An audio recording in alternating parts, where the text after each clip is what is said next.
Welcome students. Today our topic is mitosis and cell cycle for BSc Part 1 सूत्रीय विभाजन। हम देखते हैं कि जीवित प्राणियों में जो वृद्धि ग्रोथ और मरम्मत रिपेयर होती है सेल्स की, वो कोशिका विभाजन के द्वारा होती है। कोशिका का आकार बढ़ता है, उपचय यानी एनाबॉलिज्म होता है, मैच्योर होती हैं और उसके बाद अधिकतम वृद्धि के बाद वो डिवाइड होना शुरू हो जाती हैं।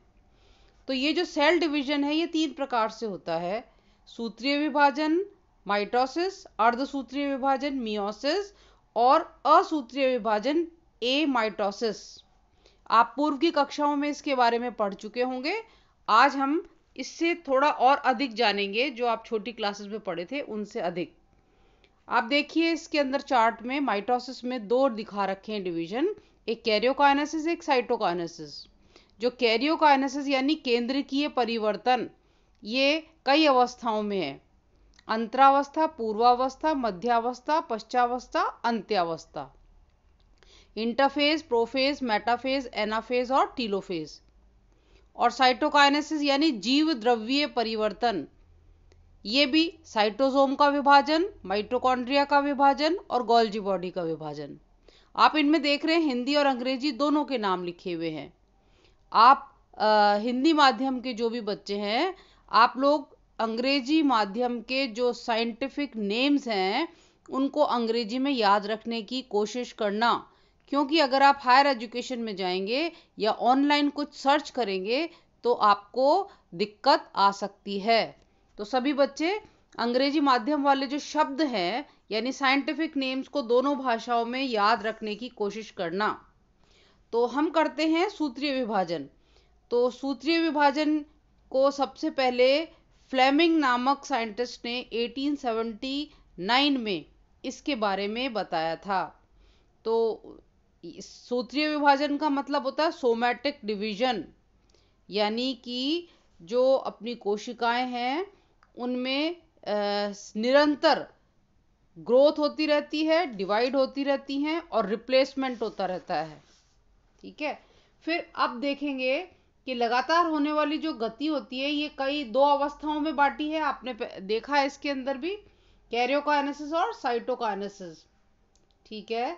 तो सबसे पहले हम देखेंगे कि जो सूत्रीय विभाजन है इसमें शुरू करने से पहले सेल साइकिल के बारे में जानना आवश्यक है।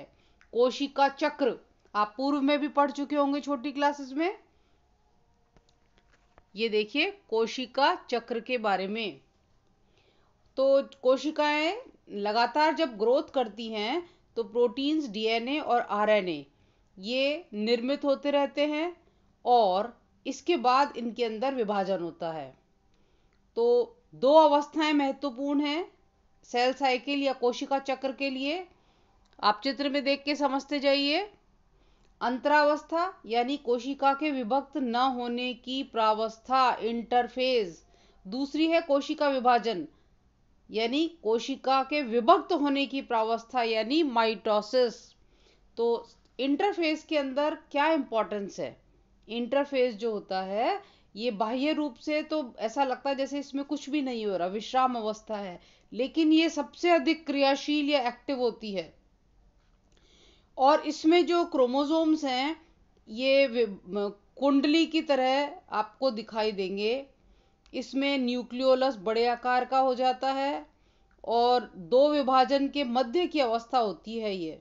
और इस प्रकार में किसी और स्टेज में विभाजन नहीं होता और इसमें जो सारे तत्व हैं जो कोशिका विभाजन के निर्माण में काम में आते हैं उनका संग्रहण कर लिया जाता है।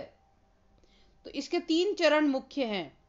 प्रथम वृद्धि काल, फर्स्ट ग्रोथ पीरियड, देखते जाइए आप, समझते जाइए। G1 फेज भी कहते हैं इसे। दूसरा गुणसूत्रों के द्विगुणन हेतु डीएनए और प्रोटीन सिंथेसिस का काल, जिसको बोलते हैं S फेज। तीसरा है G2 फेज यानी विभाजन अवस्था में प्रवेश करने तक का काल, डिवीजन फेज या सेकंड ग्रोथ फेज। एक एक फेज के बारे में फिर देखिए ये आपके प्रश्न आ सकता है परीक्षा में। G1 फेज क्या है कि इसमें नई कोशिकाएं जो है ना उनकी साइज बढ़ जाता है, साइज में वृद्धि हो जाती है और आवश्यक तत्व जैसे आरएनए, प्रोटीन्स जो डीएनए के सिंथेसिस के लिए आवश्यक होते हैं, इनका निर्माण हो जाता है। ठीक है। फिर इसके अंदर सेकंड फेज है एस अवस्था, इसको बोलते हैं सिंथेटिक फेज। कोशिका चक्र में ये बहुत इंपॉर्टेंट है क्योंकि इसमें डीएनए का रेप्लिकेशन होता है और डीएनए की वृद्धि हो जाती है। मैमल्स में ये अवस्था 6 से 8 घंटे तक हो सकती है।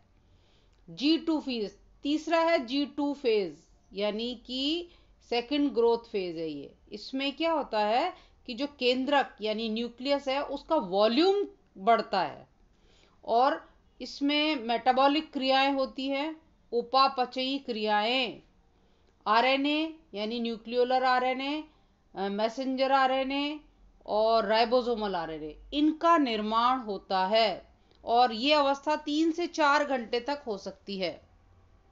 अब हम देखेंगे कैरियोकाइनेसिस। कैरियोकाइनेसिस जब हम देखते हैं तो हम देखते हैं कि इसके अंदर कई फेजेस या अवस्थाओं में विभाजित किया है। केंद्रक विभाजन को आप पूर्व की कक्षाओं में भी पढ़ चुके होंगे। पूर्वावस्था, मध्यावस्था, पश्चावस्था, अंत्यावस्था। सबसे पहले देखेंगे प्रोफेज, पूर्वावस्था। इसके कुछ इंपॉर्टेंट पॉइंट्स हैं जो आप प्रोफेज यानी नंबर 2 वाले फिगर को देख के और देखते जाइए और समझते जाइए। ये इस अवस्था में क्या होता है कि जो कोशिका है, सेल है, वो कुछ लंबी और मतलब इसकी जो स्टेज है वो अलग अलग होती है, वेरिएबल, किसी में छोटी किसी में बड़ी। पहला इंपॉर्टेंट पॉइंट क्या है कि इसमें जो क्रोमेटिन है वो क्या करते हैं, कंडेंस हो जाते हैं, संघनन हो जाते हैं और ये गुणसूत्र जो है 2 इक्वल पार्ट्स में डिवाइड हो जाते हैं जिनको बोलते हैं क्रोमैटिड्स और बीच में होता है सेंट्रोमियर जो उनको जोड़े रखता है। तो एक प्रकार से छड़ रूप में दिखाई देते हैं। इंटरफेज में देखो धागे नुमा है और इसमें छड़ रूप में दिखाई दे रहे हैं। दूसरा इंपॉर्टेंट पॉइंट है इसका कि इसमें एम्फीएस्टर बनने की स्टार्ट हो जाता है। एम्फीएस्टर का मतलब हुआ कि जो सेंट्रियोल्स हैं अपोजिट पोल्स पर चले जाते हैं और इनके बीच में जो प्रोटीन्स हैं वो धागे नुमा स्पिंडल या तरकू का निर्माण करते हैं और एक तरीके से एस्ट्रल रेज बोलते हैं, एस्ट्रल रेज निकलती हैं। तो स्पिंडल फाइबर्स, एस्ट्रल, ये मिलकर के एक एक्रोमेटिक फिगर बनाते हैं, इसको एम्फीएस्टर भी बोलते हैं। और इस समय में एक और अवस्था आती है कि भाई न्यूक्लियर मेम्ब्रेन और न्यूक्लियोलाई ये अदृश्य हो जाते हैं। तो केमिकल तौर पर देखें तो यहाँ पे आरएनए और फॉस्फोलिपिड की मात्रा में वृद्धि हो जाती है। फिर दूसरा फेज है मेटाफेज, आप चित्र में देखते जाइए। इसकी अवस्था बहुत छोटी होती है, 6 से 13 मिनट। इसमें क्रोमोसोम्स खिसकते हैं केंद्र से और एक मध्य रेखा के उधर आ रहे हैं और उसको बोलते हैं इक्वेटर। मध्य रेखा या इक्वेटर प्लेट बनाकर इक्वेटोरियल प्लेट पर आ जाते हैं। इस समय में क्रोमोसोम छोटे व मोटे दिखाई देते हैं और ये जो मेटाफेज प्लेट है इस पर सेंट्रोमियर द्वारा जो स्पिंडल फाइबर्स निकलते हैं वो इनमें से होते हुए जाते हैं। तो जो स्पिंडल फाइबर्स हैं 3 प्रकार के दिखाई दे रहे हैं इसके अंदर। जो नंबर 1 तो है क्रोमोसोमल फाइबर, यानी कि वो तरकू या स्पिंडल जो कि क्रोमोसोम से जुड़े रहते हैं, एक से दूसरे क्रोमोसोम से। फिर दूसरा है कंटिन्यूअस फाइबर, यानी एक ध्रुव या पोल से दूसरे ध्रुव तक होते हैं, इनके बीच में क्रोमोसोम नहीं होता। तीसरा है इंटरजोनल फाइबर, यानी गुणसूत्र के मध्य में पाए जाने वाले इंटरजोनल फाइबर। फिर तीसरी अवस्था है एनाफेज। चित्र में देखिए, आप समझते जाइए कि इसके क्या इंपॉर्टेंट पॉइंट्स है। पॉइंट्स याद रखना जरूरी है। ये बहुत अल्पकालीन है। जुड़वा क्रोमेटिड अलग होकर के ध्रुवों की तरफ खिसकते हैं। तो तो जब वो खिसकते हैं तो वो जे या वी आकार के दिखाई देते हैं। और क्रोमेटिड जो हैं फिर धीरे धीरे खिसकते हुए ध्रुव पर पहुंच जाते हैं। तो ये टीलोफेज के नजदीक की अवस्था है। ठीक है, फिर आप देखिए टीलोफेज। ठीक है, अब टीलोफेज में आप देखिए ये अंतिम अवस्था है और प्रोफेज से लगभग विपरीत क्रियाएं होती है। जैसे जो क्रोमेटिड्स हैं वो अब गुणसूत्र कहलाते हैं, अकुंडलन शुरू हो जाता है, न्यूक्लियोलस दोबारा आ जाता है, न्यूक्लियर मेम्ब्रेन का दोबारा निर्माण हो जाता है, और तर्कुतंतु और एस्टर यानी कि स्पिंडल और एस्टर ये साइटोप्लाज्म में एब्जॉर्ब या अवशोषित हो जाते हैं और दो नए न्यूक्लियस का निर्माण हो जाता है। तो इंटरफेस की अवस्था के समान ही दिखाई देने लग जाता है।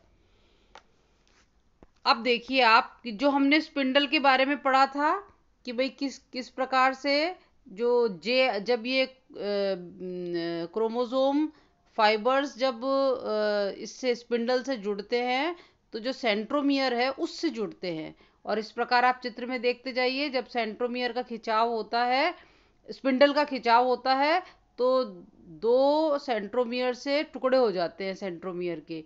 और जो क्रोमेटिड्स हैं अब आप देखिए वी आकार के नजर आ रहे हैं और वो दोनों पोल्स की तरफ चले जाते हैं। ठीक है, अब इसमें आप देखिए कि इस जब ये अवस्था हो जाती है इसके बाद टीलोफेज के बाद में फिर साइटोकाइनेसिस भी इसके साथ साथ चलती रहती है। टीलोफेज के साथ इसमें क्या होता है कि जो प्लाज्मा मेम्ब्रेन है उसके अंदर कुंचन होने लग जाता है। ठीक है, और उसके अंदर क्या होता है कि गोल्जी बॉडीज साइटोप्लाज्म मतलब क्या करता है, डिवाइड होने लग जाता है। तो और वो होगा कैसे कि जो पेरिफेरी की जो मेम्ब्रेन होती है वो अंदर एक खांच बनाती है और खांच का निर्माण होने से वो खिंचाव होता है और वो साइटोप्लाज्म दो भागों में बढ़ जाता है। तो अब उसके अंदर गोल्जी बॉडी और साइटोप्लाज्मिक ऑर्गेनली जो भी लुप्त हो गए थे अंगकक है ना, वो वापस दिखाई देने लग जाते हैं। अब इस सूत्रीय विभाजन का महत्व क्या है? एक तो ये कि पेरेंट सेल्स जो हैं वो डिवाइड हो जाते हैं और इनका जो नंबर है वो इनका जो नंबर है वो डबल हो जाता है, इनकी संख्या बढ़ जाती है और क्रोमोसोम नंबर में कोई परिवर्तन नहीं आता, सब समान रहते हैं और डीएनए का डुप्लीकेशन होता है इसके अंदर। तो इसमें जो आनुवांशिक गुण है उनकी निश्चिंतता बनी रहती है और ज़्यादातर ये टिश्यू रिपेयर के अंदर प्रक्रिया में संभव होता है। जो अपने बॉडी के अंदर टिश्यूज के रिपेयर होते हैं या रिप्लेसमेंट ऑफ सेल होते हैं उनमें ये विधि काम में आती है। इस प्रकार माइटोसिस का चैप्टर समाप्त होता है। आप लोग इसे अच्छे से याद कर लीजिएगा। थैंक्स।